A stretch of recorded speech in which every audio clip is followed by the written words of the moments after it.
আসসালামু আলাইকুম। নতুন ভিডিওতে আবারও স্বাগতম। আজকে আবারও জাতীয় সমস্যা নিয়ে কথা বলবো যে মশা মারা ব্যাটের লাইন টাইন সবই আসে, লাইট টাইট জ্বলে, কিন্তু পালস পায় না, কোনো মশা মরে না। এটা কাস্টমারের মূল কথা হচ্ছে যে হয়তো তারটা ছিঁড়ে গেছে। তো আসেন আমরা দেখি আসলে ভিতরে কী সমস্যা হতে পারে। তো এর জন্য আমরা জিনিসটা খুলে দেখব।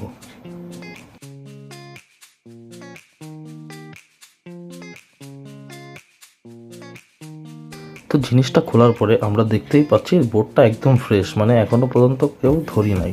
তো আমরা আসেন প্রথমে দেখি যে কি কি সমস্যা হতে পারে। আঠাগুলো থেকে আগে ব্যাটারিটা ছাড়িয়ে আনি। এখানে আমরা দেখতেই পাচ্ছি যে সুইচ দিলে কোনো স্পার্ক করতেছে না, মানে কোনো জায়গায় তারটা ছুটে যায়নি। এখানে মূল প্রবলেম হচ্ছে বোর্ডে হয়েছে।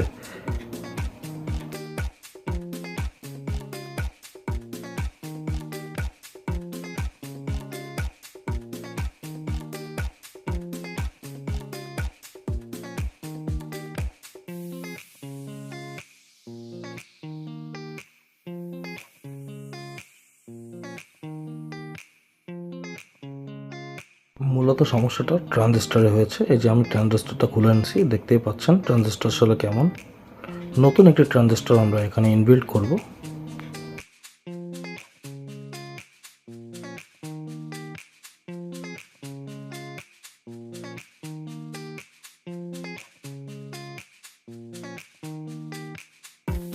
ট্রানজিস্টরটা লাগানোর পরে আমরা এবার পিএফে আলহামদুলিল্লাহ স্পার্ক করতেছে, মানে কাজটা কমপ্লিট হয়েছে। ওভার ভোল্টেজের জন্য আমরা এখানে একটি 2000 মাইক্রোফ্যারাডের এক্সট্রা পিএফ ব্যবহার করব। এখানে অলরেডি একটা 2000 মাইক্রোফ্যারাডের পিএফ আছে, তার সাথে আমরা এক্সট্রা একটা যোগ করব।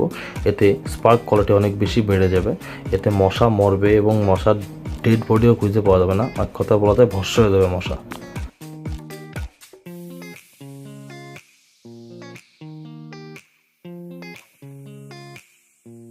এবার নেটের যে তার আছে, একটা আছে হচ্ছে পজিটিভ, এটা হচ্ছে মধ্যখানে থাকবে, আর বাকি দুইটা হচ্ছে নেগেটিভ, এই দুইটা বাইরে থাকবে। ওই দুইটা আর একটা তিনটা তার লাগিয়ে দিব এবং ফিটিং দিয়ে দিব সুন্দরভাবে।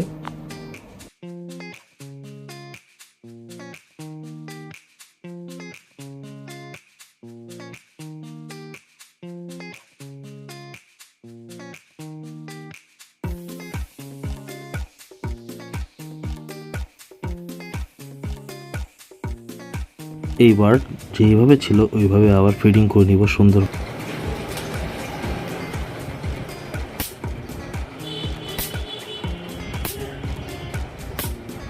এটা অনেক সুন্দর।